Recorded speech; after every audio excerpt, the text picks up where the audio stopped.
ಹಳೆಯ ಚಿನ್ನದ ಒಡವೆನ ಅಧಿಕ ಬೆಲೆಗೆ ಮಾರಬೇಕೆ? ಅಂದ್ರೆ ಆಟಿಕಾಗೆ ಕಾಲ್ ಮಾಡಿ 8880300300. Attica gold company. ರಾಜ್ಯದ ಲಕ್ಷಾಂತರ ವಿದ್ಯಾರ್ಥಿಗಳ ಭವಿಷ್ಯ ನಿರ್ಧರಿಸಿರುವ ಬಹುನಿರೀಕ್ಷಿತ ಸಿಇಟಿ ಫಲಿತಾಂಶ ಪ್ರಕಟವಾಗಿದೆ. ಪರೀಕ್ಷೆ ಬರೆದ 3 ಲಕ್ಷಕ್ಕೂ ಹೆಚ್ಚು ವಿದ್ಯಾರ್ಥಿಗಳ ಪೈಕಿ 2.93 ಲಕ್ಷ ವಿದ್ಯಾರ್ಥಿಗಳು ಅರ್ಹತೆ ಪಡೆದುಕೊಂಡಿದ್ದಾರೆ.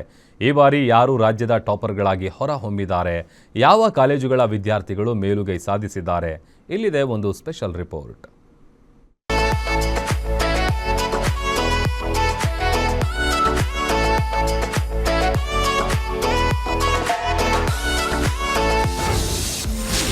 ತಡವಾಗಿ ಪ್ರಕಟವಾದ ಯುಜಿ ಸಿಇಟಿ ಪರೀಕ್ಷೆ ಫಲಿತಾಂಶ.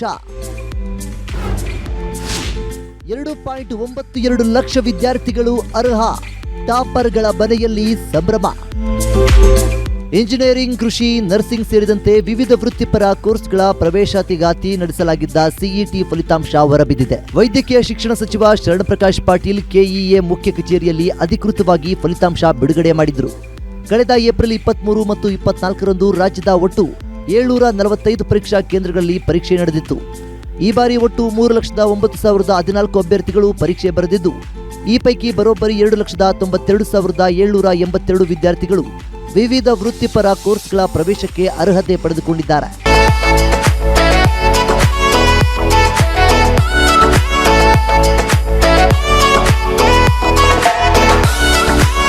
ಇನ್ನು ಇಂಜಿನಿಯರಿಂಗ್, ಕೃಷಿ, ನರ್ಸಿಂಗ್, ಬಿಫಾರ್ಮ್, ಡಿಫಾರ್ಮ್, ಯೋಗ ಮತ್ತು ನ್ಯಾಚುರಾಪತಿ ಕೋರ್ಸ್ಗಳ ಈ ಪರೀಕ್ಷೆಯಲ್ಲಿ ವಿದ್ಯಾರ್ಥಿಗಳಿಗೆ ಕೃಪಾಂಕವೂ ಸಿಕ್ಕಿದೆ. ಭೌತಶಾಸ್ತ್ರದಲ್ಲಿ ಒಂದು ಪ್ರಶ್ನೆಗೆ ಮಾತ್ರ ನಾವು ಕೃಪಾಂಕವನ್ನು ಕೊಟ್ಟಿದ್ದೀವಿ. ಏನಂದರೆ ಭೌತಶಾಸ್ತ್ರಕ್ಕೆ ಒಂದು ಪ್ರಶ್ನೆಗೆ ಕೃಪಾಂಕವನ್ನು ಕೊಡಲಾಗಿದೆ. ಮತ್ತು ರಾಸಾಯನಿಕ ಶಾಸ್ತ್ರದಲ್ಲೂ ಕೂಡ ಒಂದು ಪ್ರಶ್ನೆಗೆ ಕೃಪಾಂಕವನ್ನು ಕೊಡಲಾಗಿದೆ. ಜೀವಶಾಸ್ತ್ರದಲ್ಲಿ ಒಂದು ಪ್ರಶ್ನೆಗೆ 2 ಎಲಿಜಿಬಲ್ ಆನ್ಸರ್ ಇರೋದ್ರಿಂದ ಅದಕ್ಕೆ 2 ಕನ್ಸಿಡರ್ ಮಾಡಲಾಗಿದೆ. ಗಣಿತದಲ್ಲಿ ಯಾವುದೇ ಕೃಪಾಂಕ ಕೊಟ್ಟಿಲ್ಲ. ಮತ್ತು ಒಟ್ಟು ವಿದ್ಯಾರ್ಥಿಗಳ ಎಲ್ಲ ವಿಷಯಗಳಲ್ಲಿ OMR ಶೀಟ್ಗಳನ್ನು 11,51,367 ಶೀಟ್ಗಳನ್ನು 5 ದಿವಸ ಒಳಗಾಗಿ ಇವತ್ತು ಅಪ್ಲೋಡ್ ಮಾಡಲಾಗಿದೆ ವೆಬ್ಸೈಟಲ್ಲಿ. ರಸಾಯನಶಾಸ್ತ್ರ, ಭೌತಶಾಸ್ತ್ರಕ್ಕೆ ತಲಾ 1 ಕೃಪಾಂಕ ಹಾಗೂ ಜೀವಶಾಸ್ತ್ರಕ್ಕೆ 2 ಕೃಪಾಂಕಗಳನ್ನು ನೀಡಿದೆ.